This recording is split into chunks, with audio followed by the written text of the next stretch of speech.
여러분 안녕하십니까? 7월 11일 목요일 뉴스투데이 강원입니다.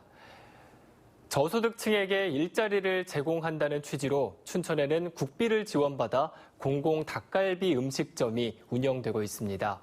그런데 이렇게 좋은 취지에도 불구하고 관리 감독이 제대로 안 되고 있다는 의혹이 제기됐습니다. 허주희 기자가 취재했습니다. 저소득층의 자활을 위해 지난해 4월에 문을 연 공공음식점. 춘천의 대표 음식인 닭갈비를 판매하고 있습니다. 직원은 저소득층 주민 7명, 주방일과 손님 서비스를 하며 자활의 꿈을 키워왔습니다. 그런데 직원도 손님도 보이지 않습니다. 지금 낮 12시를 조금 넘은 점심시간입니다. 평소 같으면 운영을 해야 할 시간이지만 보시다시피 문이 굳게 잠겨 있습니다. 직원들이 교육을 받으러 간 겁니다. 직원들은 이 공공음식점 전문가와 운영 관리에 대한 내부 갈등이 불거지면서 위탁 운영기관으로부터 교육을 받으라는 통보를 받았다고 주장합니다. 전혀 계획 없는 거 우리는 이게 삶의 터전이거든요. 한 2주 정도 걸린다고 그렇게 얘기해서 그건 너무 심하지 않냐. 우리는 받아들이지 못한다 그랬지. 이렇게 공공음식점을 운영하다가는 일터를 잃을 수도 있겠다는 불안감이 든다는 겁니다. 직장 유지가가 좀 걱정되고 그럼 저희가 열심히 하던 데인데 그게 또 갑자기 문을 닫고 그러니까 저희는 불안한 거예요. 위탁 운영에 책임을 지고 있는 춘천 지역 자활센터를 찾아갔습니다. 당초 예정돼 있던 직원 교육을 했고 다시 문을 열 계획이라면서도 취재 인터뷰에는 응하지 않았습니다. 위탁 기관을 관리 감독해야 할 춘천시는 사태 파악에 나섰습니다. 센터가 일차적인 관리 감독 권한이 있기 때문에 더 보고 받아서 잘못된 부분이 있으면 시정해 나가고 개선해 나가도록 그렇게 하겠습니다. 개점하기 전 한때 운영권을 놓고 논란을 빚었던 이 공공음식점.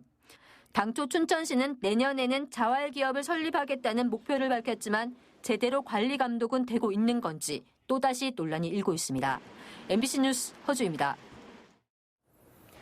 농업용 저수지 오염과 관련해 민간산업단지에서 폐수를 배출했다는 의혹에 대해 저희가 보도해드린 바 있는데요. 원주시가 인근 농수로와 저수지에 대한 수질 검사를 실시한 결과 환경 기준을 크게 초과한 것으로 나타나 배출 의혹이 한층 짙어졌습니다. 조성식 기자입니다. 자칭 산업단지라고 이름 붙인 원주의 한 공장 밀집 지역입니다. 공장들과 연결된 오수 우수관들이 농수로와 만나고 있습니다. 공단에서 배출한 물이 인근의 농업용 저수지를 오염시켰다는 의혹이 불거진 상황. 원주시가 지난달 이곳 농수로와 인근 저수지 등 두 곳에서 물을 떠 수질 검사를 의뢰했는데 다소 충격적인 결과가 나왔습니다. 농수로의 경우 화학적 산소 요구량인 COD가 600ppm, 총 유기탄소량인 TOC는 757ppm으로 조사됐고 이는 폐수 배출시설 방류수 기준과 비교해 10배 이상 초과한 수치입니다. 저수지도 결과는 비슷합니다. COD가 16.6ppm, TOC가 15.4ppm으로 환경정책기본법에 나온 호수환경 기준의 2배 이상 높습니다. 원주시는 공단에서 폐수가 무단 배출됐을 가능성에 무게를 두고 공장마다 별도로 처리하고 있는 폐수에 대한 수질 검사를 추가 의뢰했습니다. COD랑 TOC라는 데이터가 호수 환경 기준보다 좀 높게 나왔기 때문에 그 높이는 원인 물질이 어떤 것인지에 대해서 추적 조사할 예정입니다. 하지만 농업용 저수지에 있던 오염된 물을 원주시가 별다른 의심 없이 방류하면서 사실 확인 절차가 더 복잡해졌습니다. 농업용 수자가 좀 담수를 시켜야 되는데 불구하고 지금 이제 워낙 정확한 이 시료 분석이 안 돼 있기 때문에 지금 담수를 못 하고 있습니다. 무허가로 위험물을 취급하거나 배출 시설 없이 물을 쓰는 등 입주 공장들의 위법 사항이 드러난 데 이어 이번 수질 검사 결과가 더해지면서 사설 산업단지에 대한 종합적인 행정 점검의 필요성이 대두되고 있습니다. MBC 뉴스 조성식입니다. 동해시 송정동 주민들이 원인이 밝혀지지 않은 진동 때문에 불안을 호소하고 있습니다. 도대체 이유가 무엇인지 동해시가 조사에 착수했는데요. 유인호 기자가 보도합니다. 동해시 송정동은 동해안과 인접한 배후 지역입니다. 이 지역 주민들은 수시로 발생하는 진동 피해를 호소하고 있습니다. 항만과 가까운 지역일수록 민원이 많이 접수되고 있습니다. 아주 오랫동안 그래왔다는 게 주민들의 설명인데 원인은 밝혀지지 않았습니다. 집이 좀 떨리고 흔들리고 좀 심할 때는 심합니다. 언제라고는 확정은 안 되고 정말 이따금씩 하는데 심할 때는 정말 심하고 여진 같은 그런 떨림이 좀 많습니다. 주민들은 대형 선박이 동해항에 접안할 때 진동이 발생하는 게 아닌가 의심하고 있습니다. 하지만 해양수산청은 관련성을 인정하지 않고 있습니다. 이에 따라 동해시가 조사에 착수했습니다. 동해항 내부와 주변 지역에 감지기를 설치해 올해 말까지 진동의 강도를 측정하고 동해항과 연관성이 있는지 조사할 계획입니다. 그 지역의 특수한 경우는 항만이 가까이 있다는 겁니다. 대형 선박이 접안할 때 그 영향이 과연 이 주거 지역에 미치는지 그거를 파악하고자 하는 조사입니다. 조사 결과 동해항 때문으로 밝혀지면 항만 당국과 협의해 대책을 마련한다는 방침입니다. 항만과 연관이 없는 것으로 나오면 답답한 상황이 될 것으로 보입니다. MBC 뉴스 유인호입니다. 최근 강릉시가 공모 사업으로 국도비를 포함해 800억 원에 가까운 사업비를 확보했다며 적극적으로 홍보하고 있습니다. 그런데 실제 사업비를 살펴보니 자체 예산과 민간 부담도 적지 않았는데요. 보도에 조규환 기자입니다. 민선 7기 1주년을 맞아 강릉시가 가장 큰 성과로 꼽은 것은 유례없는 국도비 확보입니다. 올해 상반기에만 52개 사업이 선정돼 국도비를 포함한 전체 사업비 확보액이 800억 원에 달한다는 겁니다. 연말까지 한 1,000억 정도를 확보한다 그러면 앞으로 가용 어떤 사업에 있어서 큰 재량도 많이 생길 수 있고 도시의 면모를 많이 변화시킬 수 있다고 생각을 해서 실제로 지난 한 해 동안 확보한 전체 공모 사업비는 70개 사업에 352억 원이었습니다. 올해는 6개월 만에 지난 1년치의 2배 이상 성과를 낸 겁니다. 그러나 공모 사업엔 국도비뿐만 아니라 자체 예산이나 민간 부담도 포함되어 있습니다. 최근 공모 사업에 선정된 스마트 축산 시범단지 조성 사업비는 107억 원인데 국도비가 60억 원이고 47억 원은 자체적으로 부담해야 합니다. 이처럼 상반기 확보 사업비 798억 원 가운데 3분의 1 넘는 280억 원가량은 시 자체 예산이나 민간 부담입니다. 이렇다 보니 강릉시의 공모 사업비 홍보에 대한 비판도 있습니다. 지금 강릉시가 얘기하고 있는 800억, 1000억은 치적을 과장해서 부풀리는 것 듯한 인상이 깊습니다. 1조 넘는 예산도 금액이 중요한 것이 아니라 어떻게 시민들을 위해 사용할지. 강릉시에 꼭 필요한 사업이라면 자체 예산 부담을 줄일 수 있어 올해 국도비 확보 성과는 분명히 대단해 보입니다. 그러나 실적 홍보에 집착하기보다는 사업 효과를 극대화하려는 노력이 더 중요해 보입니다. MBC 뉴스 조규환입니다. 제10대 강원도 의회가 출범한 지 1년이 됐습니다.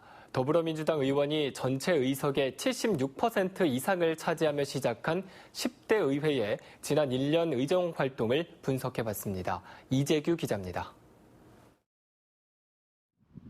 지난 1년 도의원 발의 조례안은 78건, 본회의와 상임위원회 출석률 98%, 10대 강원도의회 성적표입니다. 9대 도의회에 비해 조례안 발의 건수는 4배, 출석률도 더 좋아졌습니다. 산불 피해 특위, 저출생 고령화 특위, 춘천 속초 동서고속철 특별위원회 등 7개 특별위원회 활동도 활발했습니다. 과거에 좀 잘못된 그러한 부분을 좀 개선하고 이러려고 상당히 노력은 했는데 평가를 제가 평가하기는 좀 그렇고 도민들이 평가를 해 주실 거라고 생각을 합니다. 하지만 외부 평가는 호의적이지 않습니다. 특위가 7개나 있었지만 정작 건의안은 2건밖에 채택하지 않았습니다. 조례 발의 건수는 크게 늘었지만 1인 발의나 대표 발의를 하지 않은 의원도 11명이나 됐습니다. 전체 발의 조례안 중 원안 가결 85%, 수정안 가결 14%로 부결이 1%도 안 돼 집행부인 강원도정에 거수기 역할을 했다는 비판도 나옵니다. 그 도의회의 중요한 기능 중에 하나가 이제 집행부의 감시와 견제 역할인데 지난 1년간 도의회는 그 부분에 대해서는 좀 부족했다는 평가가 많이 있습니다. 도의회가 통과시킨 동계아시아경기대회 남북 공동개최 동의안은 결국 정부에서 제동이 걸려 사업을 시작도 못했습니다. 춘천 세계불꽃대회와 육아 기본수당을 처리하는 모습에서도 도정과 집행부를 감시해야 하는 도의회가 제 역할을 다하지 못했다는 비판입니다.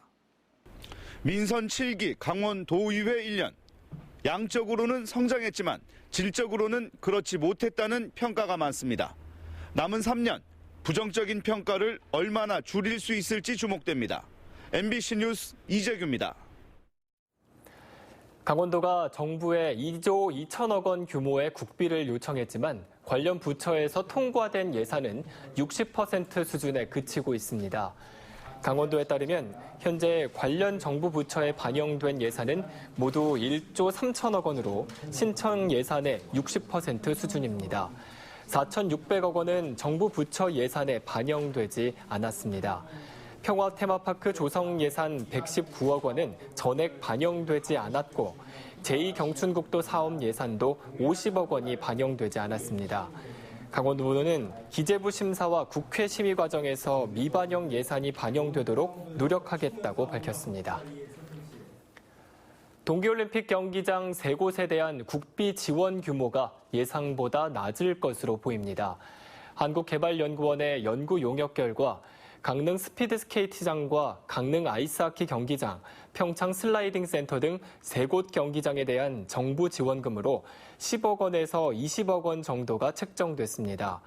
당초 강원도는 이 경기장 운영비로 28억 원을 요청한 바 있습니다. 이들 경기장에 대한 정부 지원금 규모는 빠르면 이번 주 안에 결정될 전망입니다. 지난달 강원도 내 고용률과 실업률이 모두 지난해 같은 기간보다 상승한 것으로 나타났습니다. 강원지방통계지청에 따르면 지난달 강원도 내 취업자는 모두 83만 2천 명으로 지난해 같은 기간에 비해 1만 2천 명이 증가했으며 고용률도 63.8%로 높아졌습니다. 또 실업자는 2만 9천 명으로 3.4%의 실업률을 기록해 지난해 같은 기간에 비해 1.3%포인트 상승했습니다. 이처럼 취업률과 실업률이 동시에 높아진 것은 공공노인 일자리 사업과 청년 일자리 창출 사업 등이 활발하게 진행됐기 때문으로 풀이되고 있습니다. 도내 보이스피싱 범죄가 급증하면서 지금까지 보이스피싱 피해액이 지난해의 2배를 넘어선 것으로 나타났습니다. 강원지방경찰청에 따르면 올해 상반기까지 접수된 보이스피싱 피해는 모두 661건으로 지난해 429건을 뛰어넘었습니다. 특히 피해액도 지금까지 96억 원으로 지난해 44억 원보다 2배가량 많았습니다. 동시에 범죄 검거율도 지난해보다 2배가량 증가해 상반기에만 846명이 경찰에 붙잡혔습니다. 춘천 시내버스를 운영하는 대동 대한운수가 법인을 하나로 통합하고 회사 명도 춘천 시민버스 주식회사로 변경합니다. 올해 초 춘천 녹색시민협동조합에 인수된 대동 대한운수는 그동안 불친절하고 난폭했던 이미지를 개선하고 시민과 함께하는 시내버스를 만들기 위해 통합법인으로 출범한다고 밝혔습니다. 통합법인 출범식은 오늘 17일로 예정돼 있습니다. 한편 춘천 시내버스 노선은 오는 9월에 전면 개편될 예정입니다. 지난 4월 산불 피해를 입은 동해 망상 오토캠핑 리조트의 한옥마을이 이번 주에 운영을 재개합니다. 동해시는 한옥마을의 불에 탄 건물과 전기, 상하수도 시설 등을 복구해 오는 12일부터 한옥 22동을 모두 운영한다고 밝혔습니다. 화재 피해를 면한 통나무집 4동과 캐러반 7대는 기반시설 응급 복구를 거쳐 어제 운영을 시작했습니다. 원주지방환경청이 지난 상반기 환경오염물질 배출 사업장 178곳을 점검한 결과 57곳에서 71건의 위반 행위를 적발했습니다. 상반기 단속은 미세먼지 핵심 현장과 산업단지 내 고농도 폐수 배출 업체, 그리고 가축분뇨 배출 시설 등을 대상으로 지자체와 합동으로 이뤄졌으며 단속 결과 대기 분야가 34건, 폐기물 분야는 18건, 수질 분야는 8건 등의 위반 행위를 확인했습니다. 적발된 사업장에 대해서는 지자체에 행정처분을 요청하고 위중한 사안에 대해서는 자체 수사를 거쳐 검찰에 송치할 계획입니다. 올해부터 양양 송이축제와 연어축제의 행사와 진행 방식이 개선됩니다. 9월 26일부터 29일까지 나흘 동안 남대천 둔치에서 열리는 양양 송이축제는 외국인 송이 채취 현장 체험을 송이 보물찾기 행사로 통합하고 전시와 체험 코너는 저녁 8시까지 연장 운영하기로 했습니다. 또 10월 24일부터 27일까지 나흘 동안 열리는 연어축제는 올해 총 감독제를 도입하고 총 상금 1,500만 원을 내건 황금 연어를 잡아라 프로그램이 마련되며 연어 요리 강연과 경연 대회도 펼쳐질 예정입니다.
태백시 대덕산 금대봉 일대가 7월에 걷기 좋은 여행길로 선정됐습니다. 문화체육관광부와 한국관광공사에서 추천한 대덕산 금대봉 생태탐방로 분주령 코스는 야생화가 많은 천상의 화원으로 유명하고 한강 발원지 검룡소까지 이어지고 있습니다. 이달에 걷기 좋은 여행길은 문체부가 매월 지역별로 추천하고 있습니다. 평창군이 올림픽 유산을 활용한 평화 테마파크 조성 사업의 타당성과 기본 계획 수립을 위한 용역을 발주했습니다. 올림픽과 지역의 문화 관광 자원을 활용한 관광 인프라의 개선 등이 주요 내용으로 오늘 16일까지 등록을 받아 적격 업체를 선정한다는 계획입니다. 용역 기간은 내년 1월까지이며 평창군은 그 결과를 반영해 대관령면 옛 올림픽 플라자에 테마파크 조성 사업을 본격 추진한다는 계획입니다. 울릉도를 오가는 연안 여객선의 올해 상반기 수송 실적이 크게 늘어난 것으로 나타났습니다. 동해지방 해양수산청에 따르면 강릉항과 묵호항에서 울릉도로 운항하는 연안 여객선의 상반기 수송 인원은 모두 27만 3,700여 명으로 지난해 같은 기간보다 35%가 증가한 것으로 나타났습니다. 이상으로 뉴스투데이 강원을 마칩니다. 고맙습니다. 비만 이어지고 있습니다. 비는 대부분 오전 중에 그치겠지만 강원 영동 지방은 내일 새벽까지도 이어지겠습니다.